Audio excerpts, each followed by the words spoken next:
आज हम जानते हैं हेयर थिनिंग के बारे में। तो जैसे हम देख रहे हैं हमारे आजू बाजू में भी जो लोग हैं, तो हेयर थिनिंग की जो समस्या है वो अभी बहुत ही अर्ली एज जैसे यंग जनरेशन में काफी देखने को मिल रही है। पहले हमारे मम्मी पापा के जमाने में हम देखते थे कि उनका जो हेयर थिनिंग या जो हेयर लॉस का प्रोसेस था वो टूवर्ड्स 40s 50s वैसे चालू होता था। बट आजकल जो हम देख रहे हैं कि even in young age 20 years 30 years they are facing hair loss. उनमें जो हेयर लॉस दिखाई दे रहा है या हेयर थिनिंग दिखाई दे रहा है उसका प्रमाण कहीं ज्यादा है। तो इसकी वजह क्या है? पहली बात तो जेनेटिक्स। हमारे जो मॉम डैड की हेयर क्वालिटी है हमें भी वही आती है। अगर उनके हेयर थिनिंग काफी अर्ली एज में चालू हुई थी तो ये भी पॉसिबिलिटी है कि हमारी हेयर थिनिंग जल्दी एज में चालू होगी। सेकेंडली, हमारे जो आजू बाजू में वातावरण है, प्रदूषण है, उसके कारण हमारे हेयर को डैमेज हो सकता है जिससे हेयर थिनिंग हो सकता है। ऑल्सो आजकल स्ट्रेस बहुत बढ़ गया है। हम देख रहे हैं कि स्कूल के बच्चे 4th 5th स्टैंडर्ड में भी ट्यूशंस लगाए हैं। 7th 8th 9th के बच्चे इतना स्ट्रेस में रहते हैं जितना हम 12th के एग्जाम देते वक्त भी नहीं थे। तो जो स्ट्रेस लेवल है not only in kids but youngsters में आजकल जॉब प्रोफेशन एवरीवेयर बस मारा मारी है just to be on the top. तो ये जो है स्ट्रेस लेवल उसके कारण भी हमारा हेयर लॉस होता है। हमारा न्यूट्रिशन की ध्यान कम होते जा रहा है। हम इंटरनेट पे जो भी देख रहे हैं, इंस्टाग्राम में हम अलग अलग प्रकार की क्विजीन्स देख रहे हैं, हमें सब कुछ ट्राई करना है तो हम कोई ना कोई रेस्टोरेंट में पहुंच ही जाते हैं। हफ्ते में 2 या 3 बार तो हम बाहर का खाना खाते हैं। तो हमारे जो ईटिंग हैबिट्स है वो भी काफी चेंज हो गए हैं फ्रॉम प्रीवियस जनरेशंस। अभी हम देखते हैं कि काफी सारे फूड फैट्स लोग फॉलो कर रहे हैं। जैसे जिम में जाते हैं तो उनका high protein diet but they absolutely do not take carbohydrate या तो विटामिन्स और मिनरल्स, ये सब रिच फूड्स वो इनटेक नहीं करते, बस प्रोटीन पे फोकस ज्यादा रहता है। कोई कीटो डाइट कर रहा है जिसमें बाकी अपना फैट जो कभी कभी इंपॉर्टेंट रहता है बॉडी के लिए वो हम मिस आउट कर देते हैं। कंप्लीट बैलेंस्ड डाइट जो हम बोलते हैं कि जिसमें रोटी, सब्जी, सलाद, दाल, थोड़ा बहुत राइस, तो ये सब चीजें हैं वो कई लोग हैं जो ये बेसिक जो खाना है दिन का वो नहीं खा रहे और उसके वजह से उनमें न्यूट्रिशन की कमी आती है और वो एक बहुत इंपॉर्टेंट फैक्टर है हेयर लॉस के लिए। तो न्यूट्रिशन में ये भी एक बहुत मिसअंडरस्टैंडिंग है कि बायोटीन इसके ऊपर बहुत फोकस होता है लोगों का। तो बायोटीन एक प्रकार का विटामिन है, विटामिन B7 बोलते हैं, और उसकी डेफिशिएंसी बॉडी में इतनी जल्दी नहीं होती। अगर आप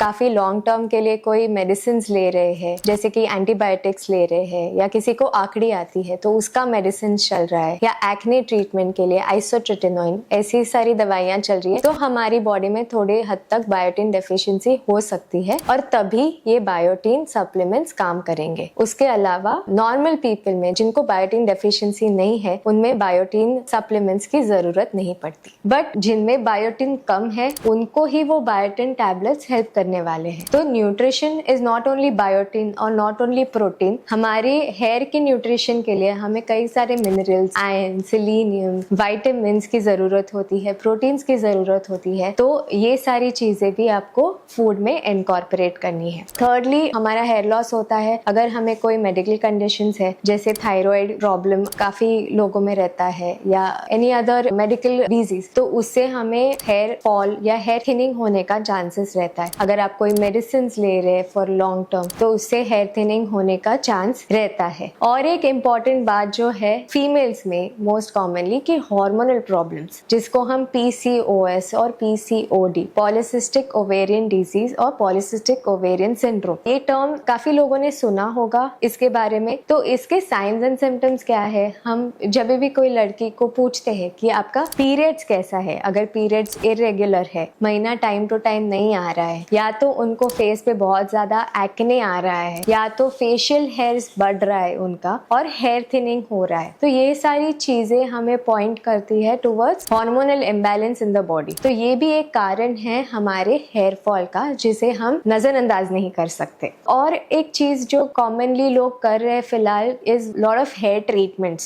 cysteine, botox, then keratin, smoothening, all of that. तो उसमें क्या होता है, हीट दी जाती है हमारे बालों को, एंड जो हमारी बालों की बॉन्डिंग रहती है नॉर्मली वो हैम्पर हो जाती है, तो आपके बाल वीक हो जाते हैं। वो आपको इमीडिएटली नहीं पता चलेगा, तभी आपको बहुत अच्छा लगेगा, आपके बाल एकदम स्मूथ, मैनेजेबल, स्ट्रेट दिखते हैं। बट ओवर 6 मंथ्स और 1 ईयर आप देखोगे कि आपके बाल थोड़े से ब्रिटल हो गए हैं, इजीली टूट रहे हैं, हेयर थिनिंग चालू हो गया है। Even with the hair colours, अगर आप chemical based hair colour treatments कर रहे हैं तो भी आपका हेयर डैमेज और हेयर थिनिंग होने का चांसेस बढ़ता है। तो हम एट अर्ली एज, अगर आपको पता चले कि हेयर थिनिंग हो रहा है, तो नॉर्मली लड़कों को नॉर्मली मिरर में देखने की आदत रहती है, कहीं पे भी जाए तो अपनी बालों की डेंसिटी आपको लगेगी कि हाँ शायद मेरी बालों की डेंसिटी उतनी अच्छी नहीं है जितनी पहले थी, तो दैट इज अ साइन कि मे बी आपको हेयर थिनिंग हो रही है एंड आपको एक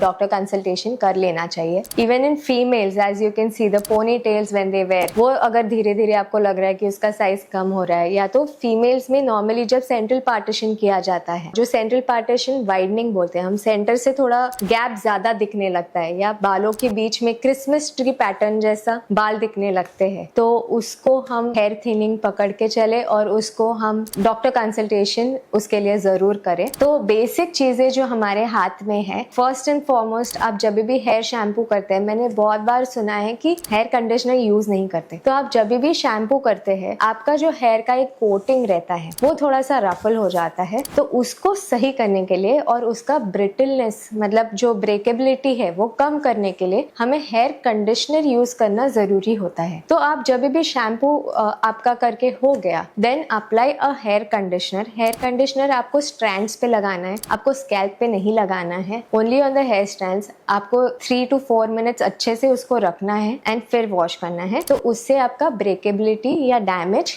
हेयर का कम हो जाएगा। सेकेंड थिंग हम जो कर सकते हैं is have a complete balance food. खाने में हम ज्यादा प्रोटीन रिच फूड्स जैसे पनीर, सोया, पूरा कटोरी दाल भर के, या कर्ड या पल्सेस, नॉन वेजिटेरियन हो तो white of eggs, chicken, all those things आप फूड में इनकॉर्पोरेट करें। Also leafy vegetables, dates, beet, all these things help in your good hair quality. Thirdly, आपको स्ट्रेस रिडक्शन के लिए may be go for meditation, yoga. A healthy mind and a healthy lifestyle will have a good effect on your hair. Thirdly, बहुत सारी चीजें market में available है आजकल। Hair gummies भी बहुत लोग यूज करते हैं। What we can do is, हमारा बॉडी में जब भी विटामिन डी की कमी होती है या विटामिन की कमी होती है तभी भी हेयर फॉल होता है, तो आप अपने विटामिन B12 या डी लेवल्स चेक करवा के आप अकॉर्डिंगली डर्मेटोलॉजिस्ट से पूछ के आपके हेयर सप्लीमेंट्स आप ले सकते हैं। काफी सारे हेयर सप्लीमेंट्स अवेलेबल है मार्केट में जो हम ले सकते हैं, बट आप खुद से कुछ ना लीजिए। आई ऑलवेज रेकमेंड कि आप बोर्ड सर्टिफाइड डर्मेटोलॉजिस्ट को दिखाइए और वो जो रेकमेंड कर रहे हैं वही हेयर सप्लीमेंट्स ले। There are many hair serums available, जो काफी सारे हेयर सीरम्स है जो नॉन मिनॉक्सिडिल बेस्ड है। तो हेयर सीरम्स में हमें प्रोकैपिल, रिडेंसिल या फिर कैफीन, ये अलग अलग प्रकार के मॉलिक्यूल्स है जिसका स्टडी किया हुआ है and they help in hair growth. वो सेफली हम यूज कर सकते हैं, बट आप आपके डर्मेटोलॉजिस्ट से जरूर पूछें। मिनॉक्सिडिल के बारे में अगर बोला जाए तो ये भी एक मॉलिक्यूल है जो बहुत लोग अभी जानते हैं इसके बारे में, क्योंकि उसका सोशल मीडिया पे अवेयरनेस बहुत बढ़ गया है। वो तभी यूज करें जब आपको कोई डॉक्टर दे रहा हो, आप खुद से उसका यूज ना करें। उसके बारे में अगर आपको ज्यादा जानकारी चाहिए तो प्लीज मुझे कमेंट सेक्शन में बताएं एंड हम उसके बारे में एक वीडियो बना सकते हैं। काफी लोग हमें ये भी पूछते हैं कि ऑयल चंपी जो एज ओल्ड प्रथा है बोल सकते हैं, तो क्या वो हेयर ग्रोथ में हेल्प करती है? तो ऑयल चंपी में what ever oil you use, I think coconut oil जो है वो नॉर्मली यूज करना चाहिए। और जो चंपी में हम मसाज देते हैं दैट इज मोर हेल्पफुल, क्योंकि वो हमारा ब्लड सर्कुलेशन स्कैल्प का बढ़ाता है और हमारे हेयर रूट्स को स्ट्रॉन्ग रखने में हेल्प करता है। बट अगर आपका स्कैल्प ऑयली है और आप उस पर ज्यादा ऑयल लगाएंगे तो आपको डैंड्रफ और ये सब की समस्याएं बढ़ सकती है। तो ऑयल अगर स्ट्रिक्टली लगाना ही है तो नहाने से 2 घंटा पहले तक लगा के आप वॉश कर सकते हैं। डेली ऑयलिंग की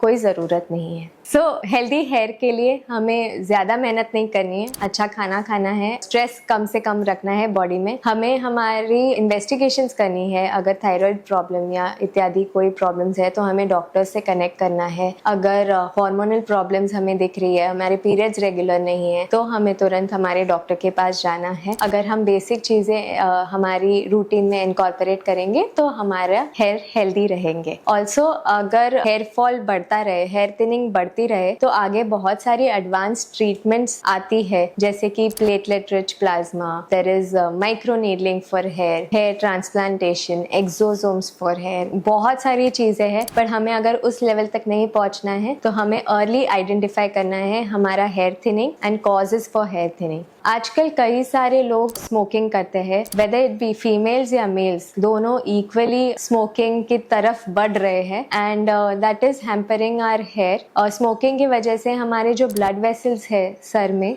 वो थोड़े कंस्ट्रिक्ट या छोटे हो जाते हैं और उसमें इतना पोषण नहीं मिल पाता बालों में। तो अगर आपको स्मोकिंग की हैबिट है तो वो भी आपको रोकनी है। इसके अलावा अगर हेयर थिनिंग के बारे में आपको और जानकारी चाहिए तो प्लीज़ कमेंट सेक्शन में बताएं, हम आपकी सहायता करेंगे। Thank you.